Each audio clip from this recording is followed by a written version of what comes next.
experiência nova dar uma aula assim gravada para pôr no site, e depois de 50 anos de magistério, a gente recomeça como se fosse uma primeira aula na vida, né? É sempre interessante, né? Porque todos esses aparelhos inibem um pouco, então até que nós nos acostumemos, a aula não vai sair tão natural. Mas eu queria dar no site Monfort uma série de aulas para os nossos leitores sobre história. Evidentemente, o que nos interessa é tratar bastante da Idade Média, que é tão atacada por ser a época em que a Igreja Católica teve maior influência sobre toda a humanidade. E por isso os inimigos da Igreja atacam muito. Nós começaremos então por defendê-la, mostrando qual é o bem que a Igreja fez ao mundo na Idade Média. A Igreja é o corpo místico de Cristo e só podia ter feito um bem enorme à humanidade. Aqueles que chamam a Idade Média de Idade das Trevas são aqueles que detestam a luz. São as corujas da história que falam mal da Idade Média. Porque para as corujas o sol é treva, a noite é que é luz. Então são esses morcegos da história que detestam a Idade Média e chamam a Idade das Trevas.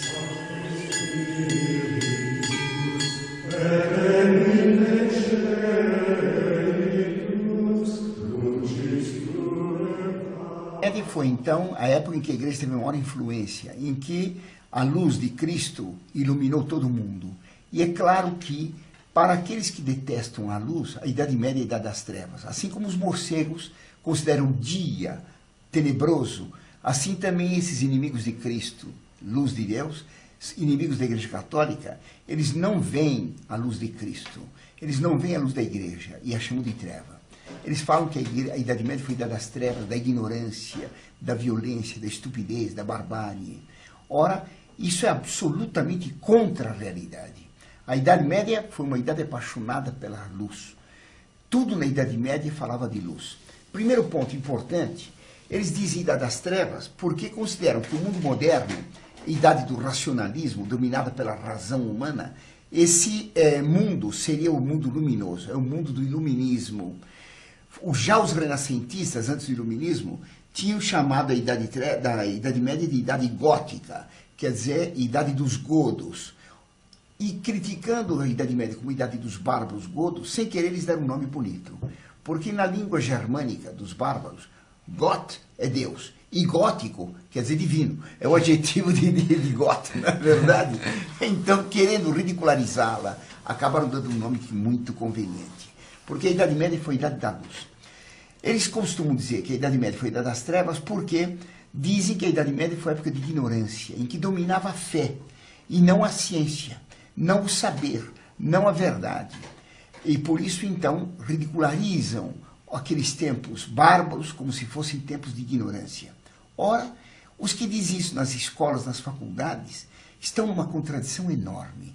Porque foi a Idade Média exatamente que, aplicando a ordem de Cristo e de ensinar a todos, que estabeleceu as universidades. A universidade, a faculdade, começou na Idade Média. Não havia isso antes. Na Antiguidade, não havia universidades. O saber na Antiguidade era um saber secreto. Não, porque na Antiguidade o que valia era o poder. E como o saber traz poder, procurava-se não ensinar para todos. Cada mestre tinha um grupo de discípulos que ensinavam só para eles. Pitágoras, lendário, mas grande filósofo e matemático, ele exigia até juramento dos discípulos para não contarem aquilo que ele ensinava. Quando o famoso teorema da quadrada da hipotenusa igual a soma dos quadrados dos catetos, o teorema de Pitágoras, havia juramento dos discípulos dele para não contar o que era. Todo o ensinamento de Pitágoras era secreto. Mesmo Platão, muita coisa era secreta.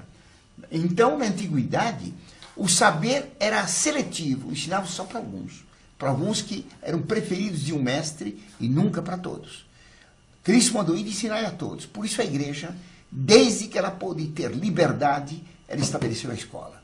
Então, quando surgiram as primeiras igrejas, logo junto à igreja tinha uma escola para ensinar a ler, ensinando a ler através da Sagrada Escritura. Sempre foi assim. Na Idade Média, onde é que se ensinava? Nas abadias primeiro, e depois nas catedrais. Nas cidades, quando surgiu o grande movimento de urbanização no século XIII, que as catedrais citadinas começaram a ter maior importância que as abadias, imediatamente se fundaram as universidades. As primeiras universidades foram universidades, as faculdades primeiras foram faculdades de medicina, porque o primeiro bem é manter a vida. Claro. Depois se fundaram faculdades de direito, Bolonha, por exemplo. Montpellier era de medicina. Eu creio que a de Salerno, de Salerno, era também de medicina. A de Bolonha era de direito. E, finalmente, a de teologia, que é a Universidade de Paris, a famosa Sorbonne, fundada por um homem com esse nome. Essas faculdades ensinavam para todos. Todas as pessoas podiam ouvir. A igreja fazia questão de ensinar para todos.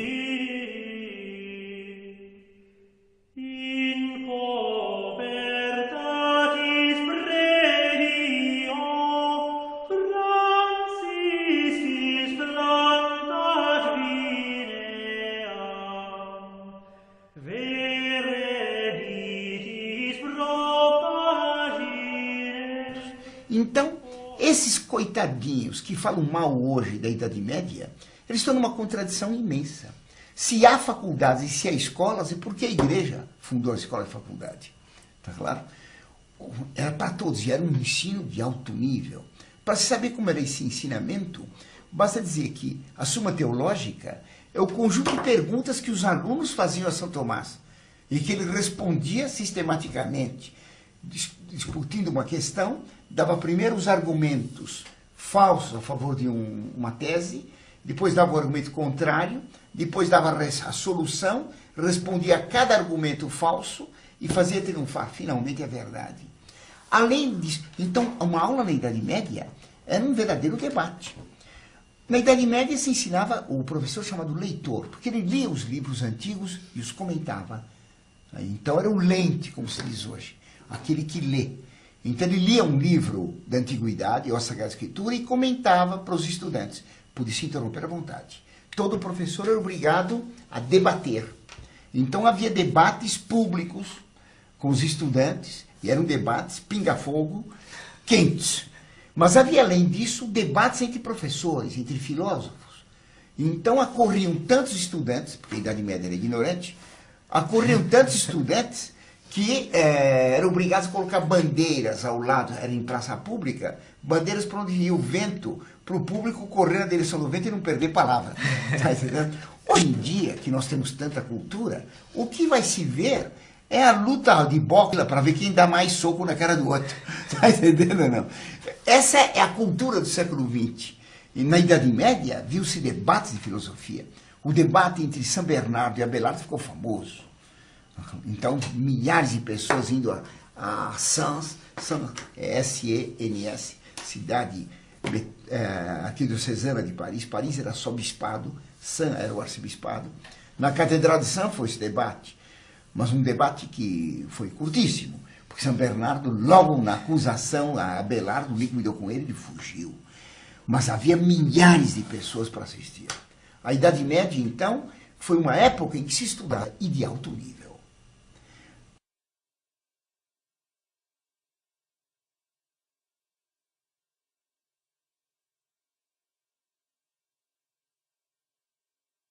Então, foi a Idade Média que produziu filósofos como São Tomás, um teólogo como São Tomás, como São Boaventura, o Santo Alberto. Santo Alberto foi mestre de São Tomás, como Alexandre de Alès.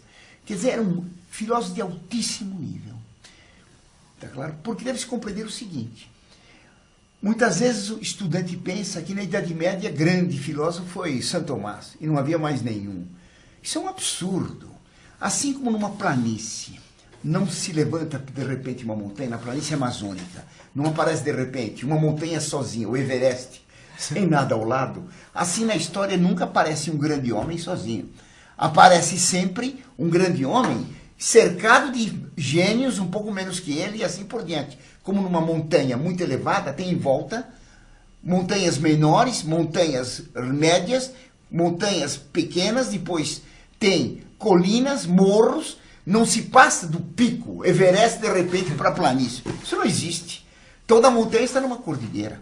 E todo gênio tem em volta de si uma multidão de homens de grande valor que o cercam.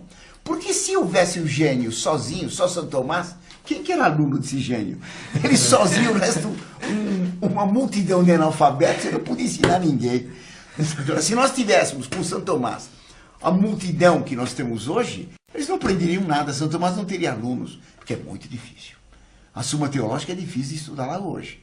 Imagine o povo que ouvia. Aliás, na própria antiguidade, tá claro, aqueles filósofos antigos, eles ensinavam só para alguns, mas não eram tão poucos quanto pode parecer. Não era para todo o povo, mas era para um número razoável. Quer dizer, o nível intelectual era muito grande em Atenas, mas muito mais alto na Idade Média. Tá claro? Então, o ensino na faculdade era enorme. A Idade Média não produziu apenas na filosofia, sim. Ela produziu, por exemplo, um homem como Dante, que era um homem de más ideias, mas um poeta inigualável. Eu não conheço Homero e a Ilíada e a Odisseia em grego, porque eu não estudei grego. Dizem que a Ilíada e a Odisseia são superiores à Divina Comédia. Eu conheço bem a Divina Comédia. Conheço também os Lusíadas. Dante é um espetáculo. As ideias dele não são tão espetaculares, são bem más. Mas a maneira de expor, de escrever, a maneira de pensar é fantástica. Não se pode imaginar que Dante fosse o único poeta. É claro que para ter um gênio daquele, ele devia ter tido uma porção, uma multidão de poetas um pouco menores que ele, que o cercavam. Havia uma escola de poetas com eles. Era uma escola ruim, a do Dolce Estilo Novo, do Doce Estilo Novo. Mas eram poetas de altíssimo valor. Tá claro? Então a Idade Média não produziu apenas a Suma Teológica. Ela produziu a Divina Comédia, que é das obras de literatura mais espetaculares que houve. E assim, uma porção de outros terrenos. O direito na Idade Média alcançou um altíssimo valor em Bolonha. É de uma profundidade enorme, discutindo as questões jurídicas com profundidade, com agudeza, com finura de intelecto. Poucas vezes houve tanto valor jurídico quanto naquele tempo. E assim nas outras coisas. Claro que em outras ciências podia argumentar que havia menos saber. Sim, claro. Porque não se tinha os meios técnicos que possuímos hoje. Mas foram eles que estabeleceram as bases. Tá claro?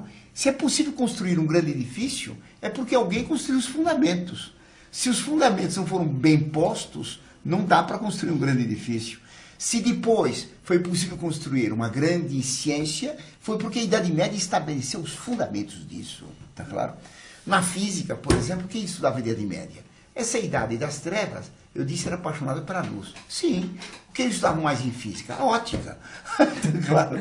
A ótica. Estudavam todo os problemas de ótica, de transmissão da luz, de refração da luz, do prisma. Conheciam profundamente isto. Então, a Idade Média fez a universidade. E foram universidades gratuitas, tá certo? Que se estenderam por toda a Europa. E eram muitas universidades. Tá claro? Em Portugal houve Coimbra, na Espanha Salamanca, tá certo? Depois Alcalá, e na França foi Montpellier, foi depois a Sorbonne, tá certo? Na Itália foi a Universidade de Bolonha, a de Nápoles, a de Salerno. Foram depois na Inglaterra, Oxford, na Alemanha, a Universidade de Colônia, a de Praga, e foram se multiplicando até em Uppsala, lá em cima nos países escandinavos. Assim como a igreja fez colonizar toda a Europa e cultivar tudo, desde o polo até o Saara, desde o Círculo Polar até o Saara, a igreja espalhou por toda parte a universidade.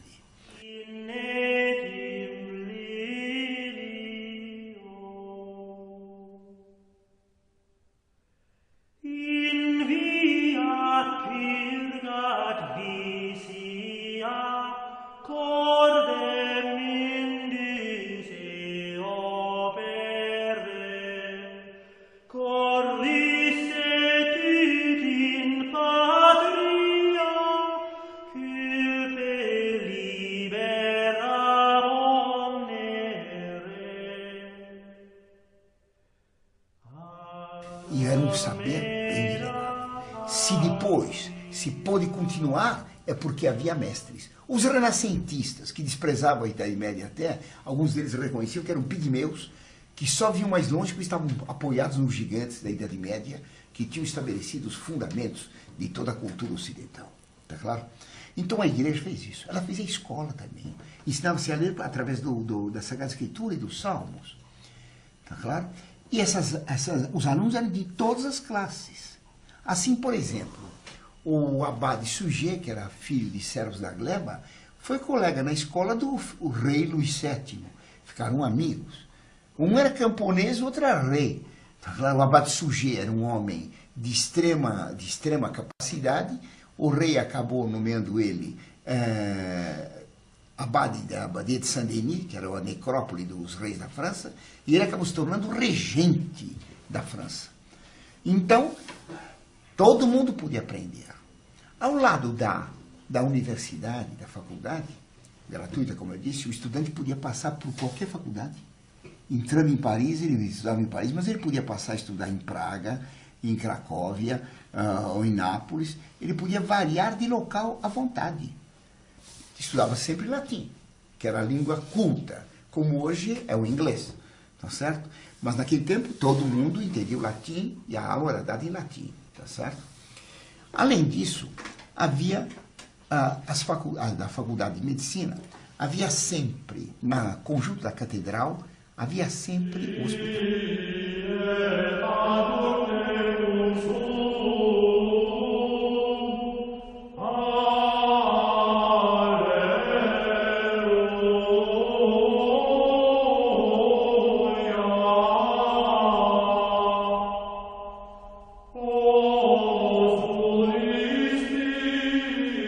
Foi um dos bens que fez a Idade Média, o hospital. Porque a antiguidade desprezava os fracos, e o doente é fraco. A antiguidade, ela desprezava os fracos. Tudo que era fraco, ela punha em baixo nível. Então, o derrotado podia ser massacrado ou escravizado.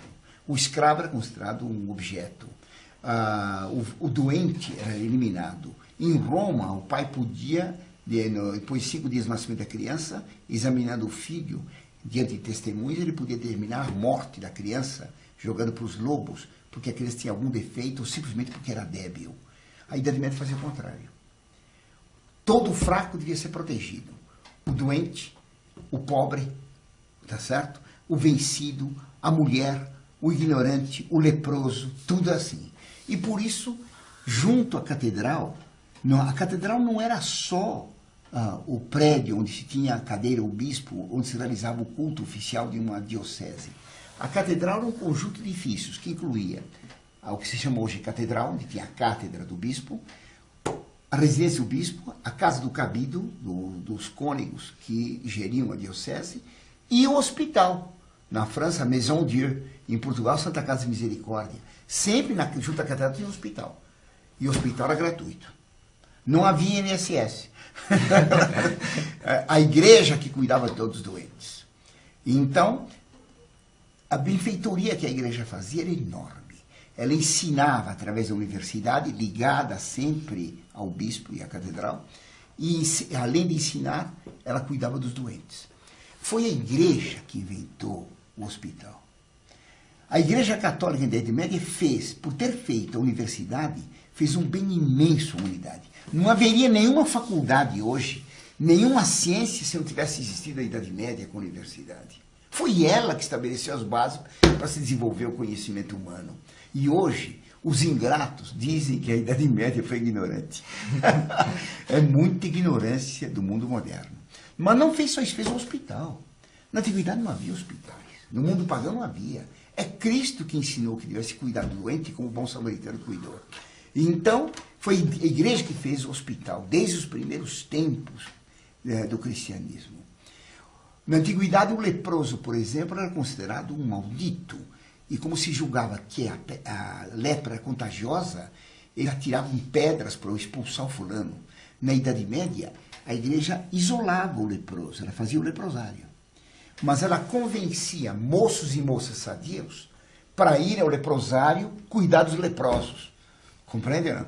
E era uma coisa magnífica ter moços que renunciavam à vida normal para ir cuidar de leprosos. Naquele tempo não havia cura. E a lepra é uma doença tremenda. Então, claro, a pessoa tem a impressão de estar apodrecendo viva. Muitos deles acabavam morrendo lá dentro doentes. Mais ainda, no leprosário, os monges que cuidavam dos leprosos não podiam governar. Quem governava era um leproso. Os doentes elegiam um leproso para ser chefe do hospital e os sadios tinham que obedecer ao leproso. Quer dizer, nem mandar no hospital eles podiam, tá claro não. Mas a igreja fez os hospitais. Quando havia peste, tá claro, era a igreja que suscitava homens e mulheres que, em vez de fugir dos pestíferos, iam cuidar deles. Quando houve peste no tempo de Santa Catarina, no século XIV, já, 14, 15, não me lembro agora da data, Santa Catarina de Siena, ela era muito moça, ela era uma moça analfabeta, com uma grande sabedoria. Ela foi com os discípulos dela cuidar dos doentes. E uma hora lá, um discípulo dela ficou doente, pegou a peste. Quando ela viu o discípulo dela doente, falou: quem te deu ordem para você ficar doente?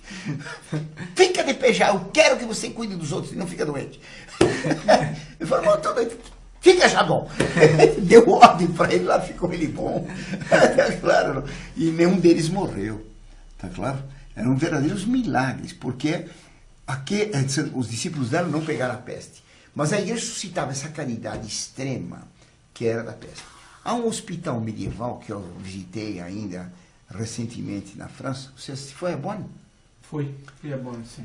Foi feita por um chanceler do Duque de Borgonha. Não? Hoje, então, o chanceler Roland, do Ducado de Borgonha, ele não tinha filhos, ele pegou toda a fortuna dele para fazer um hospital para os pobres, na cidade de Bonn. Esse hospital é simplesmente fantástico. Agora se vai visitar e paga-se para ver. Naquele tempo não, né? Mas é um hospital de uma beleza incrível. Então esse homem deu toda a fortuna para dar para os doentes, para os pobres, doentes, os que iam morrer, um lugar não só que atendesse às doenças deles, mas que fosse agradável.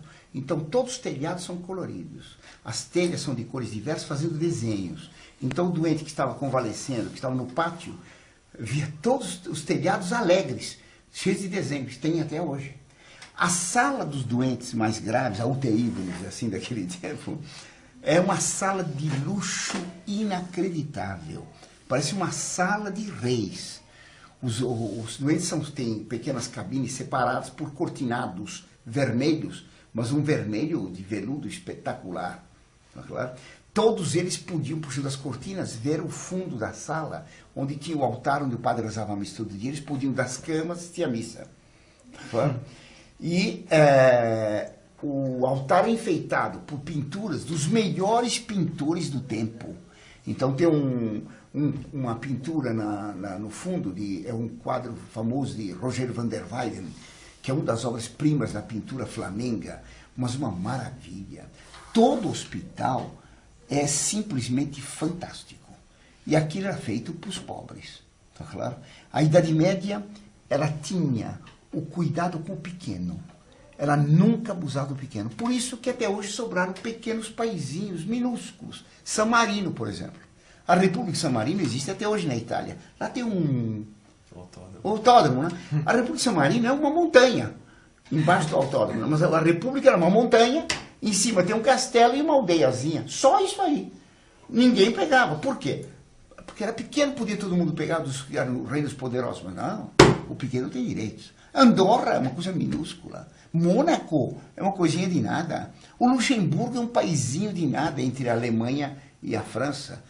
Não é porque era pequeno e fraco que se desrespeitava, pelo contrário. Então a Idade Média fez a universidade e fez o hospital. Ela fez mais. Ela dignificou a mulher. Tá claro? Por quê? Foi a igreja que dignificou a mulher. Ao contrário do que dizem os feministas e as feministas hoje, uma tolice.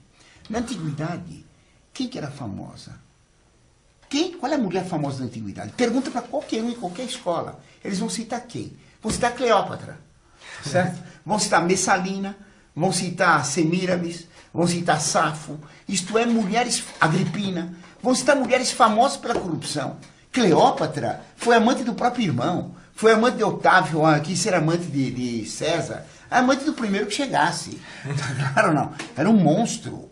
Messalina, mulher do imperador Cláudio, o nome dela ficou como sinônimo de meretriz, de tanto que ela não valia nada. Semíramis é famosa pela corrupção, já dizia Dante dela, né? Aquela que fez do que era ilícito, lícito. Tá claro? Tudo que não prestava era lícito. Então, Agripina foi mãe de Nero. Tá claro? Ela tinha tal horror do filho, que mandou matá-la, tá claro? Que quando chegaram os legionários para matá-lo, disse para os legionários, fere ventre, quer dizer, põe a espada no meu ventre, por ter produzido esse monstro que é meu filho. O marido dela, que não valia lá também, Enobarbo, dizia, de mim e de você, só pode nascer um monstro. Nasceu o Nerinho. O verdadeiro de Cristo. Então, as mulheres famosas da antiguidade eram famosas pelo vício. É o mau cheiro delas que chegou até hoje. Começa a Idade Média. Qual é o primeiro nome que aparece? Santa Clotilde. Rainha. Pela primeira vez a mulher é rainha e santa, virtuosa. Não era apenas rainha, mas era rainha santa. E governava a França, tá claro não? Santa Radegunda, tá certo? A imperatriz Santa Cunegondes, Santa Isabel de Hungria, duquesa de Hungria, Santa Isabel de Portugal, tá claro? Uma porção de rainhas santas e que tinham um papel importante na história. Assim, por exemplo, Branca de Castela, tá certo? A mãe de São Luís. Essas mulheres eram famosas pela virtude. Foi a Idade Média que tornou a mulher digna. Isso só podia ser. Porque se a Idade Média foi quem mais honrou Nossa Senhora, todas as catedrais praticamente, acho que 90% são dedicadas a Notre Dame, a Nossa Senhora de tal lugar e tal outro, tinha que cultuar Nossa Senhora por ser mãe do Verbo de Deus, porque foi por meio de uma mulher que Deus salvou o mundo. Uma mulher Eva tinha perdido os homens. Uma mulher, por meio de uma mulher, veio a salvação, Maria. E por causa de Maria, a mulher era sumamente valorizada. A Idade Média sempre destacou a mulher. Tá claro? Sempre, sempre, sempre. Então bastaria essas coisas para mostrar como a Idade Média foi excelente. Foi ela que fez a universidade, foi ela que fez o hospital, foi ela que dignificou a mulher. Mas fez mais também. Na Antiguidade, havia escravidão. Na Idade Média, não. Como é que foi abolida a escravidão? Foi feita uma lei áurea? Não. Porque acabar com a escravidão por meio de lei significa que tiveram que impor a libertação. A igreja foi tornando cristãos todos aqueles povos pagãos. E à medida que eles se tornavam cristãos, eles iam ver que não tinha cabimento escravizar, como escravizavam os antigos. E foram soltando. Na Antiguidade, Aristóteles, que foi o maior filósofo da antiguidade, um dos maiores gênios de toda a história, Aristóteles dizia que o homem tem dois tipos de instrumentos. Os instrumentos inanimados e os instrumentos animados. Exemplo de instrumento inanimado: a pá, a picareta, tá claro? A enxada, a vassoura, são instrumentos inanimados. Os instrumentos animados: o boi, tá claro? O cavalo, o escravo. Quer dizer, colocava-se o escravo no nível dos animais. E o patrão antigo podia matar os escravos. Nera experimentava os venenos que queria dar para os inimigos, feito por uma escrava, Locusta, experimentava no primeiro escravo que passasse, pegava toma aqui uma colherada, para ver como ele reagia, como ele sofria com aquele veneno, para ver se convinha daquilo para os inimigos dele. Quer dizer, o escravo, cobaia, mais ou menos como querem agora fazer os embriões, fazer deles cobaias humanas. A igreja sempre respeitou a vida humana. E por isso a igreja, à medida que tornou os homens cristãos, os escravos foram sendo libertados. O patrão que tinha um escravo cristão e ele se tornava cristão, é claro que dava liberdade, não tem cabimento. Então não se sabe quando acabou a escravidão. Porque não tinha, não houve lei áurea. No ano 500 praticamente não havia mais escravo nenhum. A Idade Média começou em 476. Fala-se muito dos servos da gleba. Servo da gleba não era escravo. Não era escravo, pois era servo, é diferente do escravo. O nome pode confundir. Ah, mas era ligado ao... Diz o professor do cursinho que quando um nobre vendia uma terra para outro, vendia o servo junto. Sim. Tá vendo? Vendia o servo, era escravo. Se vende um homem, é escravo. Comprava o homem, comprava um escravo. Bobagem. Quando eu compro um apartamento que tem um inquilino, eu disse, comprei uma casa com inquilino, um apartamento com inquilino. Não é que eu comprei um inquilino, comprei um apartamento no qual mora um inquilino. Vou ter que pagar alguma coisa para ele sair para morar lá. O servo da gleba era unido à terra, no seguinte sentido. O servo pagava, era um colono, ele pagava pelo terreno onde ele trabalhava, que era de um nobre, pagava um imposto fixo para todos os tempos. Então, os impostos marcados lá, no começo da Idade Média, duraram até 1789. Com o tempo, aqueles preços ficaram ridículos. Então, muitos nobres queriam vender, simulavam vender a terra, vende para outro. Aquele manda embora os camponeses, depois tornava a vender para mim, tá entendendo? Não. Eu contratava os camponeses com um preço maior, aumentava o aluguel. Um truque para aumentar o aluguel, era proibido. Quem compra a terra tem que ficar com o camponês que está nela, pagando o camponês o mesmo imposto que pagava antes. Não podia aumentar nunca o imposto do camponês. Então, vender a terra com o camponês era para proteger o preço que o camponês pagava. Não sei se entenderam. Para impedir vendas simuladas que permitissem uma troca do imposto para o camponês. Tá claro? Então, a igreja acabou com a escravidão. Tá claro? Quando é que voltou a escravidão em grande quantidade? Foi com o Renascimento. Foi no século XV. Quando triunfou o humanismo, que se colocou não Deus no centro de tudo, mas o homem, então os navegantes que chegaram na África pegavam lá escravos. Foi o Renascimento que quis voltar à cultura pagã, que fez voltar a escravidão típica do paganismo. Tá claro? Mas a escravidão na Idade Média não existiu. Quer dizer, a igreja fez isso muito bem. Tá claro? Professor, um argumento que usa muito quando se fala aí das construções das catedrais, que são cheias de ouro, por que a igreja não vendia tudo e dava para os pobres? Porque a igreja tem que cuidar dos pobres, por isso não podia dar. A catedral era construída por todo o povo. As catedrais eram de pedra. Elas tinham riqueza, a riqueza de pedra, a riqueza da habilidade da construção, porque são obras geniais. Recentemente vi um texto de um homem que se apresenta como defensor da Idade Média, como medievalista, e que escreveu o seguinte: os medievais não sabiam fazer cálculos, por isso põem nas catedrais um monte de amparos para a catedral não cair, os arcos botantes, porque não sabiam fazer cálculos. Um absurdo. A catedral é extremamente calculada. Posso dar uma aula depois sobre a fachada de Notre Dame, para ver como tudo aquilo é geométrico. A grande riqueza da catedral era a construção em pedra pela arte que tinha. Quem construía? Todo o povo, todo mundo. O rei São Luís obrigava os irmãos dele, príncipes, tá certo? Mesmo de 10 anos, a ajudarem a carregar pedras em carriolas para levar para as construções de abadias ou de catedrais. Tá claro ou não? Todo mundo trabalhava. O povo todo, terminando o serviço, ia espontaneamente fazer a nossa catedral. Tá claro ou não? Aceitava-se esmola de todo mundo, inclusive das mulheres de má vida, porque elas também podiam dar algo para a glória de Deus. Tá claro? Havia nas catedrais objetos de ouro para Deus. Tá certo? Houve uma discussão famosa entre São Bernardo e o abade Suger a respeito das riquezas das igrejas. São Bernardo, que era monge, era contra muita riqueza nas catedrais ou nas abadias. Queria que fosse tudo desnudo.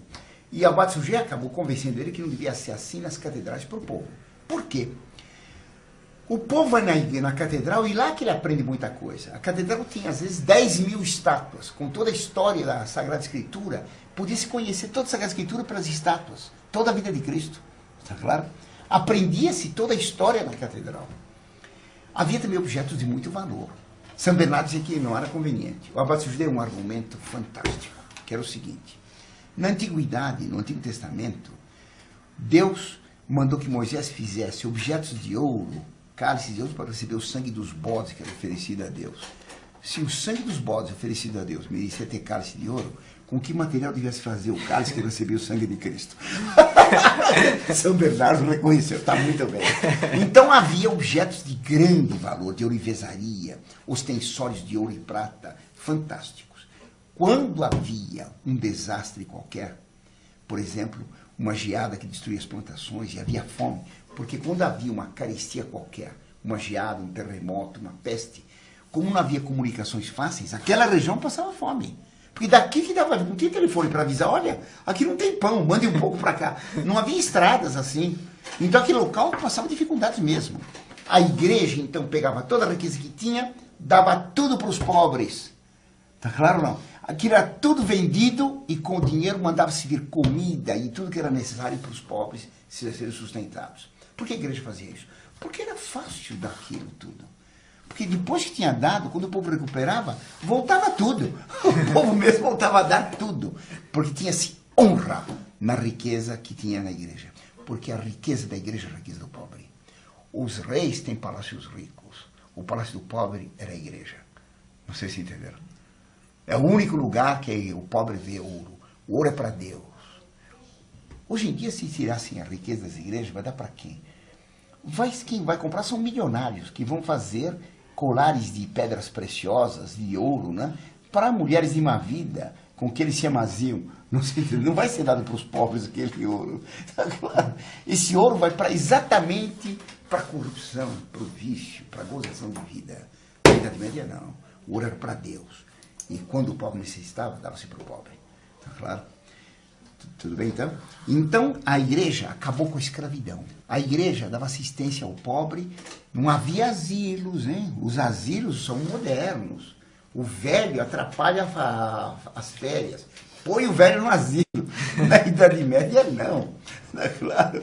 Tinha-se o velho, porque o velho significava sabedoria. E ele tem. Os árabes tinham um ditado, os libaneses, né? O velho é uma coisa tão interessante que quem não tem um em casa devia comprar um. Ou então o ditado italiano que minha avó contava: vale più um vecchio num canto que um giovane num campo. Vale mais um velho num canto do que um jovem no campo. Porque o jovem produz, mas o velho com a sabedoria sabe controlar a produção e sabe orientar a família para que ela não perca a riqueza. Tá claro? Então a Idade Média fez essa maravilha que foi o fim de toda essa escravidão. Ela fez mais. Ela acabou com as castas. Na antiguidade havia castas. Quem nascia num grupo social nunca podia subir. Então no Egito, nasceu camponês, vai ficar sempre camponês. Nasceu filho de guerreiro, vai ser guerreiro. Nasceu filho de sacerdote, vai ser sacerdote. Na Índia era assim. Em Roma era assim. Quem nasceu de família patrícia tinha todos os direitos. Quem nasceu de família plebeia não tinha direito nenhum. Quem nasceu de escravo era escravo. Não podia subir nem descer. Onde nasceu tinha que ficar. E era obrigado a casar com pessoas da mesma casta. A igreja foi contra isso. Por quê? Não tem cabimento. Porque se fazemos um regime de casta, vira tudo a Índia, né? Você veja bem, se ninguém pode subir nem descer, quem está embaixo vai se esforçar? Não adianta. Para que esforçar-se? Ele vai estar sempre naquele nível baixo, vai ser sempre pária, tá certo? Sempre plebeu, sempre escravo. Ele não se esforça. Quem está no alto, mesmo que ele seja o pior indivíduo, ele nunca pode ser rebaixado. Então, para que esforçar-se? Daí, a sociedade de caça ser parada, cristalizada. A igreja não. A igreja permitiu que houvesse movimentação na sociedade. Assim, qualquer camponês podia se tornar padre. Pode ou não pode? Mas tornando-se padre, podia se tornar bispo, não podia? Podia virar cardeal. E podia ser eleito. Não é? Que nem o Ratzinger. Claro, não. A família do Ratzinger é uma família de pessoas do povinho. Mas na Idade Média é assim. São Gregório VII, se não me engano, os pais dele eram criadores de porcos. Grandes papas foram filhos de servos da gleba. Tá claro, não? Ficaram monges, ficaram padres, ficaram bispos cardeais pelo saber e pronto, ficaram papas. Então era fácil passar da classe mais baixa, que era dos camponeses, para a mais elevada, que era o clero. Tudo bem? Mas ninguém podia se ficar nobre. Como não? Qualquer um podia ficar nobre. O nobre era um antigo camponês. Era o chefe de uma casa de camponeses, era o pai da família, era o varão da casa. A palavra varão quer dizer homem. Varonil vem de varão. Era o varão da casa que depois se tornou, a palavra varão, deu origem à palavra barão. Quando Camões diz, eu canto as armas e os barões assinalados, quer dizer, as armas e os varões, os homens assinalados, notáveis. Quer dizer, barão não era título, não, era um homem da casa que cavalcava a terra com linchada, depois que se tornou título nobiliárquico. Tá claro? Qualquer um podia se tornar nobre, sim, prova. Santa Joana d'Arc, analfabeta e camponesa, de pé no chão. Fez um grande heroísmo, se tornou nobre. Não só ela, mas por causa dela, a cidadezinha dela, a aldeia dela, Dom Remy, foi enobrecida e não pagou mais impostos até a Revolução Francesa. Aí na Revolução Francesa, todas as cidades são iguais. Acaba com o valor de Dom Remy em homenagem a Joana d'Arc. Tá claro? Então ela se tornou nobre. Qualquer pessoa fazendo um ato de heroísmo era enobrecida. Tá claro? Se uma família, durante 3 gerações, usasse tudo que tinha, riquezas, talento, trabalho, em proveito do povo, era enobrecida. Está claro? Toda pessoa podia ser enobrecida. Era difícil se tornar nobre? Sim. Precisa fazer um heroísmo. Não é pouca coisa. Não, hoje em dia nós pagamos milhões de dólares para um lutador de boxe ou para um jogador enfiar a bola entre 3 paus. Não é verdade, Ana? Na Idade Média se dava valor para quem fazia o heroísmo, que era um pouco mais do que marcar um gol. Tá claro? Ou para um cantor que sabe cantar desafinado um rock horroroso, que são guinchos sonoros e não música. Tá claro? Então, qualquer um podia subir. Era mais fácil descer? Claro. Claro. Para baixo é sempre mais fácil. Era mais fácil um nobre perder o título do que alguém subir. Porque a seleção para as altas classes tem que ser grande. Mas para rebaixar tem que ser fácil. Um nobre cometeu um crime infamante, perde o título. Um nobre abriu uma lojinha para ganhar ter lucro, perde o título. Porque a nobreza consistia em usar todas as qualidades que tem em proveito do outro.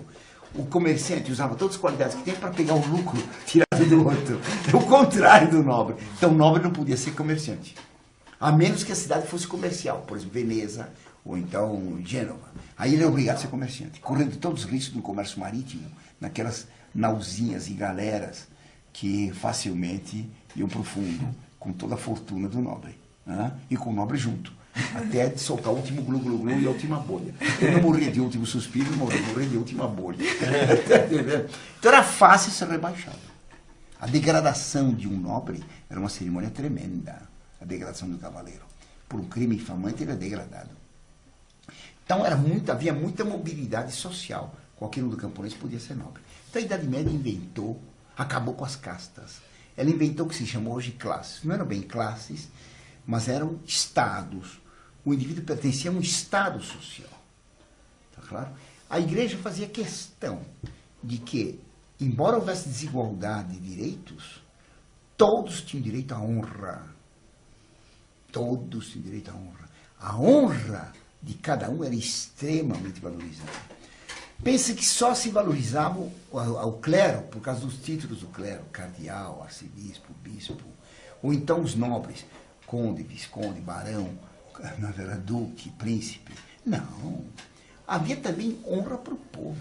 Assim, um homem que era um artesão, que começava como aprendiz, depois ficava companheiro, que nós chamamos agora oficial, e depois tornava mestre. Para ser mestre, ele tinha que fazer obra-prima. O que é obra-prima? Era a primeira obra. Então, fulano aprendeu a ser marceneiro. Ele ia fazer, para ser mestre marceneiro, tinha que fazer um exame dentre os mestres marceneiros da cidade. Então, em público, dava-se para ele um trabalho a fazer complicado. E ele tinha que executar aquela peça, tá certo? E eram peças difíceis, em público. Se não soube fazer, nada. Se ele fazia bem a peça, tinha o título de mestre. Os outros mestres eram obrigados a ajudá-lo a montar uma oficina. Claro, não. E ele já podia pertencer à Câmara de Vereadores. Ele governava a cidade junto com os burgueses mais notáveis. Ele era mestre no fazer, como o professor da faculdade era mestre no ensinar. O título era o mesmo. Então, o título de mestre operário era extremamente valorizado. Hoje em dia, aqui no Brasil, nós não temos noção disso. Você vai na França e tem lá numa padaria, maître boulanger, o padeiro mestre. Porque para ser padeiro na França, passa por exames. E são padeiros, olha, que fazem cada coisa gostosa e excelente. Mas era o maître boulanger. Ele fazia exame, tinha honra, tem o nome dele. O cozinheiro era mestre, o mestre Cuca. Ele tinha título e tinha muita honra. O operário fazia uma peça, ele assinava. Era fulano e tal. Então tinha muita honra. Compreenderam bem, então? Não era só isso. O camponês tinha muita honra. Ensinava-se que o homem, por ser filho de Deus, tinha muita honra. Conta-se uma anedota de uma princesa que disse para a empregada: você se esqueceu que eu sou filha do rei? E a empregada disse: e a senhora esqueceu que eu sou filha de Deus? Porque antes de ser filho do rei, nós somos filhos de Deus. E como diz um poeta fez Joana d'Arc dizendo numa peça: c'est beau d'être la fille de Dieu. É bom e é belo ser filho de Deus. A nossa honra está em ser filhos de Deus. As outras coisas são todas secundárias. Se eu sou bom filho de Deus, eu tenho uma grande honra. Deus me fez semelhante a Ele. Eu tenho em mim uma imagem de Deus na minha alma. Deus fez o homem a sua imagem e semelhança. Esse é o nosso valor. Eu sou Orlando. Deus pôs um sinal no meu dedo, não tem outro igual. Deus pôs um sinal na estrutura do meu cabelo, na minha retina, na minha pupila, no timbre da minha voz. Assim não tem mais nenhum como você, nem com ele. Nós somos únicos. Esse é o nosso valor. A Revolução Francesa pode declarar à vontade, todos somos iguais. Quá, quá. Tá certo? Dizia um francês, eu igual a você, eu tomo isso como ofensa pessoal. Eu sou filho de Deus. Então a igreja na Idade Média dava um valor extremo à alma humana. Tá claro? E qualquer um tinha que ser extremamente respeitado. Porque tinha um valor. Era fulano de tal. Ele tinha a honra de ser fulano de tal. Então, por exemplo, famílias camponesas que recusavam casamento com nobres. Por quê? Eram camponeses. Não sei se entende. Recife da Bretonne, ele queria uma vez casar-se lá com alguém da nobreza. O pai mandou uma carta para ele. O quê? Meu filho, você esqueceu? Você é um camponês. Lembre-se disso. O que você quer ser um desses nobres que arrastam em Paris sua espada e sua miséria? Você é um camponês. Lá tinha honra em ser camponês. Havia uma família que começou no século VIII na França, a família Pinon, que só terminou em 1898. Uma família que durou 1100 anos. Uma família de camponeses. Eles não aceitavam casamento com príncipes. Quando começou a família desse príncipe? Ah, no ano 1400. Ixi, quando a família dele começou, a minha já tinha 700. Uma história enorme, não sei se entende.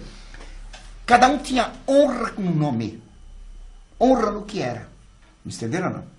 E isso é um grande valor. Hoje em dia se desvaloriza. Você numa classe é o 15, ele é o 37. No RG você é o número tal. No título de eleitor foi de tal, número tal. Não tem valor nenhum. Você é Hamilton. E não tem outro igual no mundo. Nunca mais vai ter, desde Adão e Eva até o fim do mundo. Essa é a tua honra. Não sei se entende. Deus nos fez únicos. Nós somos filhos de Deus e únicos. Ele tem por amor por cada um de nós um amor único. Por isso, um respeito enorme um pelo outro na Idade Média. Para qualquer um. E esse respeito e essa honra era tamanha que o camponês não tinha medo de falar verdades nem para o Papa, nem para o rei. Vou contar uma historinha para vocês verem. Uma vez Carlos V, imperador da Alemanha e rei da Espanha, ele veio tomar posse do rei da Espanha, tomou posse lá e depois foi numa caçada lá. Então, depois de um certo tempo, que eles estavam lá no reino já, numa caçada ele se perdeu. Estavam caçando veados lá numa floresta, se perdeu.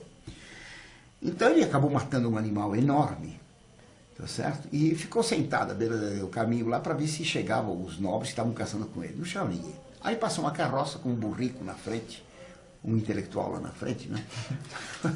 Outro dia me dizia um repórter, nós somos a vanguarda. Eu falei, pera lá, vanguarda. Vanguarda, precisa tomar cuidado, né? Porque na carroça a vanguarda nem sempre a vanguarda é muito honrosa. Bem, tá certo? Bem, então tinha um burrico miserável lá na vanguarda e o camponês dirigindo atrás, na retaguarda. E o rei estava vestido normalmente, não estava com vestido de nobreza, nem de corte, estava um vestido de caça. Então ele falou para o camponês se podia carregar aquele animal que ele tinha caçado. Ele falou, você está ficando louco? Falou, esse bicho é muito grande, meu burrinho não aguenta. Então, recusou. Começaram a conversar, o rei perguntou, escuta uma coisa, o senhor é velho, etc. O senhor deve ter assistido aqui, visto já vários reis, né? Qual foi o melhor rei? Olha, é difícil escolher o melhor rei, viu? Em geral foram muito ruins. Falou, mas qual foi o pior? Olha, o pior acho que esse aqui que tem agora. Porque nem chegou muito tempo, já está pondo impostos, etc, entendeu? Não? É muito ruim, começou a descer a ripa, né? Mas enquanto descia a ripa, chegaram os nobres. E todo mundo cumprimentando o rei, né? Falou, o senhor é o rei? Que pena que eu não sabia antes, te falava muito mais verdade. Tá entendendo, né? Claro. Quer dizer, honra, grandeza e valor próprio. Tá entendendo? Sabia isso que valia. Toda a classe tinha honra em ser o que era. E por isso se aspirava a ser outro. A Idade Média fez tudo isso, né? Mas ela fez também, na arte, fez coisas estupendas. Ela fez o gótico, fez o românico e o gótico, que são os estilos mais espetaculares que existem. Quando esses professorzinhos de história de cursinho, que falam mal da Idade Média, esses professorzinhos de história, coitadinhos, que repetem o que tem nesses manuais de história que tem aqui no Brasil, gibizinhos escolares, quando falam mal da Idade Média, eles ficam todos pavoneando, porque eles são do mundo moderno, que inventou o chicletes, a Coca-Cola, o rock, né? Então, um grande progresso. O Big Mac. Entendendo, não? Na verdade, a arte de valor, esses professores que criticam a Idade Média, quando vão à Europa, o que eles vão ver? Vão ver a Idade Média. Eles vão ver as catedrais, vão ver as abadias românicas, as catedrais góticas e as abadias românicas, vão ver os castelos góticos. Eles vão ver as aldeias dos camponeses, que são uma maravilha. Ainda estive agora na Europa, estive numa aldeiazinha, Egisheim, tá certo? Que é uma coisa fabulosa. Um dos lugares mais lindos do mundo, com casas camponesas, mas de uma beleza, que vale mais que todos os prédios modernos e todos os apartamentos de luxo do mundo. Todo mundo vai lá para ver Egisheim, que é lindíssima. Ninguém vai ver da Europa para ver o Ibirapuera feito pelo Niemeyer, esse horror que tem aí. Então o Anhembi, aquele forno, em vez de ser para pão, forno para formando, né? Um calor brutal lá dentro, aquela feiura, ou então aquela feiura de Brasília, que nem os deputados conseguem aguentar. Bem, eu estava dizendo, então, vai se ver o gótico. O gótico é uma maravilha. Os especialistas em escultura dizem que não existe escultura mais bela do que a gótica. Tá claro? Pegue-se com a escultura grega, que é de uma perfeição técnica fabulosa. Tá certo? São estátuas perfeitíssimas. Veja as caras daquelas estátuas. Tudo cara despersonalizada. Até o Vênus de Milo, né? Que está caindo todas as toalhas dela. Olha a cara dela, é uma cara de tonta completa. Tá entendendo? Não tem alma aquilo. Pega, por exemplo, uma virgem medieval. Por exemplo, aquela que eu tenho lá. Ou então os Anjos do Sorriso de Reims. Pela primeira vez se fez um rosto humano refletindo uma satisfação de alma, um sorriso. Na antiguidade, as caras eram sempre paradas, né? A boca fechada, os olhos parados, não tinha nenhuma expressão. A Idade Média fez o anjo sorrindo. Não gargalhando, não chorando, mas sorrindo. A Grécia fez uma escultura famosa, mostrando emoção, né? O Laocoonte. Mas é a dor, é o desespero. A Idade Média fez o anjo sorrindo. Tá claro? A beleza das figuras medievais são inacreditáveis. Eu falei do valor dos camponeses. Há uma cena em Reims da apresentação de Jesus Cristo no templo, tem São José, Nossa Senhora, São José com os pombos na mão que vai oferecer para o templo, e tem uma empregada lá de Nossa Senhora. A figura da empregada é das figuras mais belas jamais feitas na história do mundo, como escultura. A Catedral Gótica é inigualável. A Idade Média fez o vitral. O vitral é das coisas mais magníficas que já houve no mundo. O homem foi feito, o olho humano foi feito para a luz, mas não consegue olhar o sol, fonte da luz. A inteligência humana é feita para compreender a verdade, mas não pode compreender a verdade divina que ofusca a inteligência como a luz do sol segue e ofusca os nossos olhos. O olho é feito para a luz e não pode ver o sol. Por isso ele alimenta o vitral, que coa a luz do sol e nós podemos olhar para ele sem que ofenda os nossos olhos. Então o sol passa pelo vitral e fica tudo colorido, a gente entra no arco-íris. A Sainte-Chapelle é uma capela feita por São Luís para receber 12 espinhos da coroa de espinhos de Cristo. Não tem paredes, as paredes são todas de vitral, com coloridos lindíssimos, vermelhos e azuis inigualáveis. Inigualáveis. Milhões de pessoas vão ver aquilo por ano, porque é a maravilha da Idade Média. Ninguém vai ver os horrores, por exemplo, dos vitrais feitos hoje pela arte moderna, que são ridículos. O vitral, não só ele permitia passar o sol e o homem podia fixar a luz, mas o vitral, ele representa uma coisa muito bonita. A luz de Deus é Cristo, e veio até nós passando pela Virgem Maria e não rompeu a virgindade dela, ela continua virgem. Era virgem antes do parto, no parto e depois do parto. Assim, a luz de Deus passou pela Virgem e viveu entre nós, cheia de graça e verdade. Assim, a luz do sol passa o vitral e não rompe o vitral, como Cristo, passando pela Virgem, não fez ela perder a virgindade. Está claro? O vitral, Virgem Maria. Muito bonito. O vitral, é através dele que se pode ver a luz de Deus. É magnífico. Eu teria que encerrar, porque já está muito longa, e eu queria encerrar dando uma comparação entre a Idade Média e o mundo moderno, através da rosa.